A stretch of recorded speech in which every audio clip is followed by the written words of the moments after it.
All right. What's up, tycoons? What up, traders? How we doing, everyone?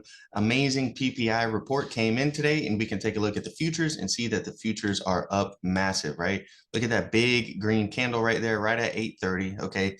PPI came in at 0.2, expected was 0.4. So not much of a surprise after we just got a soft inflation report with the CPI data.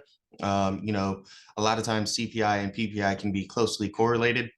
So we saw CPI come in low, and we saw PPI come in low as well now. Okay, so futures are up almost 2% already, up about 70 points from yesterday. So love to see that. Okay.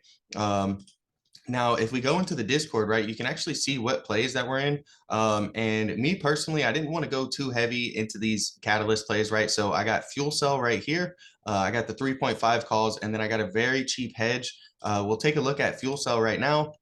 And those calls are in the money, right? So yesterday, I actually bought the dip right around here. Okay, so got into fuel cell right around these levels right here, and was able to ride all of that up yesterday. That play was up very nice. If we take a look, the reason I got the entry is because we were testing the 382. Okay, the 0.382 on the fibs. So a lot of times, when you're looking for a healthy retracement, right? So we had this very sharp move up, and then we're going to come down and retrace before ultimately we head up higher, right? And so, I was able to get in right here at about 3.4 on fuel cell with some call options. So those call options are now in the money. I got the 3.5 call options. We saw a very, very clean reversal yesterday. Look at that V-shaped recovery. And then we kind of consolidated and pushed higher. Yesterday, the market dumped. Right at the end of the day, but fuel cell held up very nicely. So, those call options are going to be looking very, very good. All right. Now let's go ahead and dive into the futures. Again, now we are in my supply zone that I'm watching out for, right?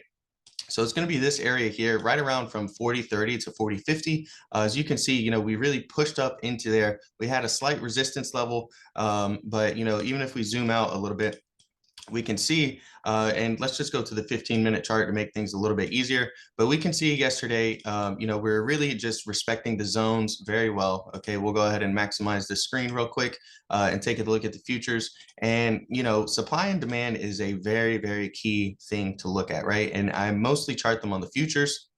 So we can see, we have this demand zone right here. This is an area of interest where you want to trade and want to get into positions, right? You don't want to enter positions here. I like to call that no man's land, okay?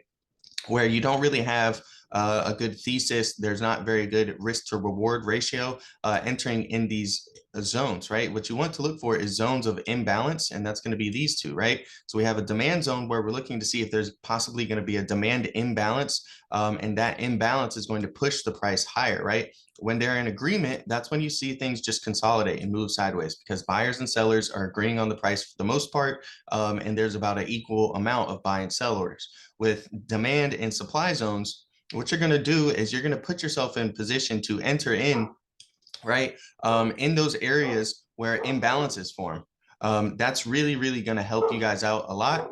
Not sure why my dog is barking so much right now. Sorry about that if you hear him in the background. But essentially, what I'm going to be looking for today is to see, all right, are we going to consolidate and chop in the zone? Perhaps we come back down, maybe retest this old resistance. It was very good resistance here. I've had this resistance line here way before, since earlier in this week. It's just a very strong level, about 40.16 on the futures, on the S&P 500 futures. So we're going to see, do we consolidate in this level, drop a little bit, and then push higher? Okay. Because even though that this is an area of a supply imbalance that we're looking for a supply imbalance, not all zones have to be respected, right? So if the market opens and we're able to hold this level, consolidate, right, and then really buyers step in because of the PPI report, that could be what pushes us higher, right? If we go ahead and take a look at SPY, all right, we'll maximize the SPY cell real quick. Okay. And we're looking at the person's pivots right here. Okay. And so the daily person pivots have pretty much been hit, and they're at their targets. So what's really going to be interesting is this white one right here. This is a monthly level. So if we're going to be able to pull back and retest this monthly level, I really like that for an entry. And then you can have a stop loss shortly below that, right? And you can look to this level, see, are we going to come up, retrace, and then continue up higher? If so, we have some weekly levels up here that I think we may be able to hit. Now, not today, but again, on the weekly chart, right? And that's going to be right over here around 415, 416. I do think it's still pretty early in the week. If we are able to continue this momentum, right, pull up, pull back, and maybe we push a little bit higher today, I think today realistic expectations, if we stay bullish, are going to be between 405 to 408. I think we can have a 2% to about a 4% move on the SPY today. It really just depends, okay, if this is going to be a fake out, because look, we are overbought, right? This is our RSI right here, the relative strength index. We are overbought. Now, just because something is overbought doesn't mean it can't go higher. And lots of times when the SPY is overbought or oversold on the 1 hour chart, it tends to stay around that level and continue the trend, right? So if it's down here and it's oversold, you may see it come down and then come back up and then come down and come back up on the RSI. But meanwhile, the stock is actually trading lower. And same thing with the RSI, right? We may see some sharp pullbacks, okay, just to, kind of drop the RSI from down here. And then we may actually continue heading up higher, okay? So you really need to watch these levels. I don't recommend getting into anything at open. And really, I wouldn't even try to get into anything today if you're not already in. You need to wait for a plan, wait for an entry. Don't FOMO into things, all right? Just because everything is running, right? It's very risky, to be hopping in at these overbought levels, because everything's pushing up higher. It doesn't have to stay that way. And if we get a 3 to 5 point pullback on the SPY, most likely you're going to get stopped out, you're going to get frustrated, and then you might start revenge trading, right? So you get stopped out of your bullish position, then you might try to hop in shorts, and by the time you hop in shorts, that's when things reverse and go higher. Now, one thing I do want to show you guys is the VIX, the volatility index, and the volatility index looks pretty good for us to continue an upward movement, okay? Now, the reason being is we have these two bright blue boxes here. These are what's known as gaps, okay? These are gaps on the 1 hour chart, and these fill about 90% of the time historically. We've been waiting for these gaps to fill for months, okay?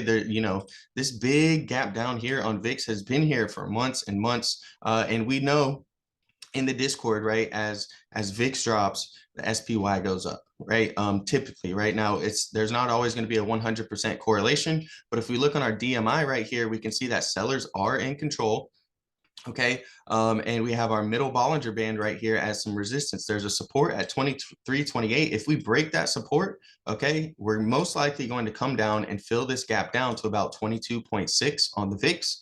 And if we have a extremely low volatile day and we see the VIX just really, really puke, okay, which it's not really doing that for the PPI. So that's something to keep in mind as well. Then we have the very, very large gap to about 2075 on VIX.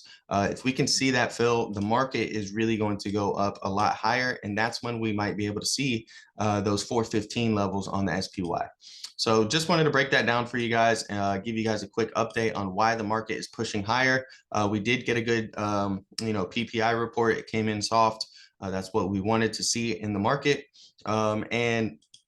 If you guys want to keep track of my portfolio, right, I have a nice portfolio challenge going on right here. We started this portfolio off with 50K. Not sure why it's not working right now, but if you go to my YouTube channel, you can see the playlist. Okay, so make sure you subscribe and check out the dividend and wheel portfolio.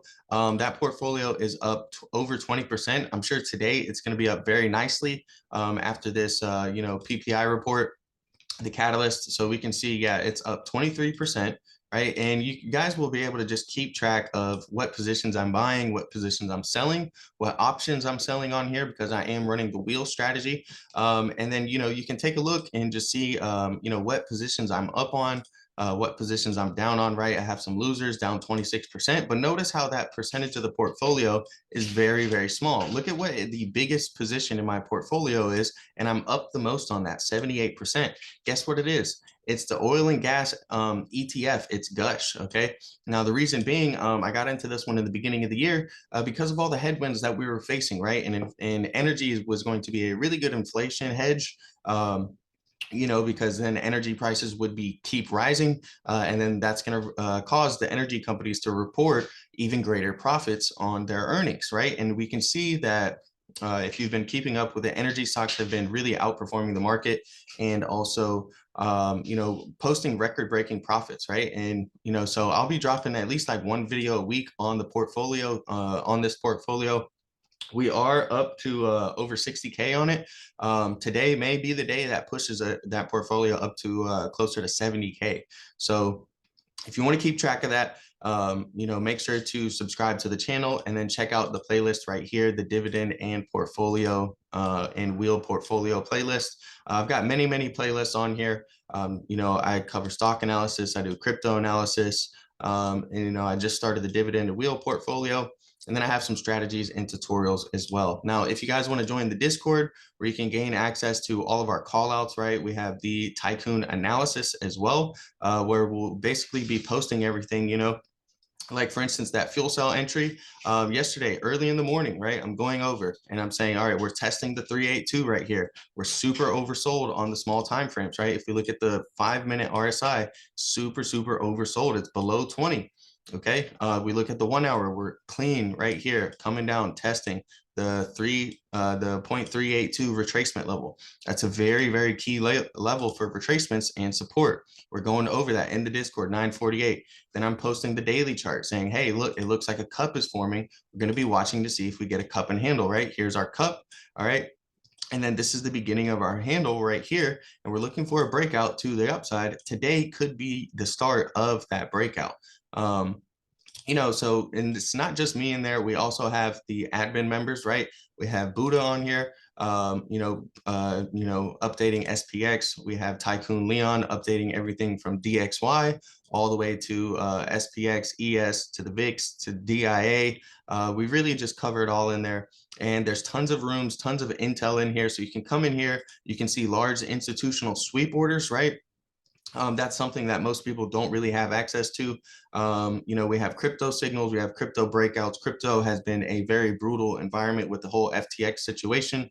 We have unusual options activities. You can see analyst upgrades and downgrades in the Discord. We also have insider trades, so you can see lots of insider trading and see what what companies are basically selling or buying their own shares. We have equity blocks and dark pools, right? The dark pool, I love the dark pool. It's very important to track some of the dark pool data.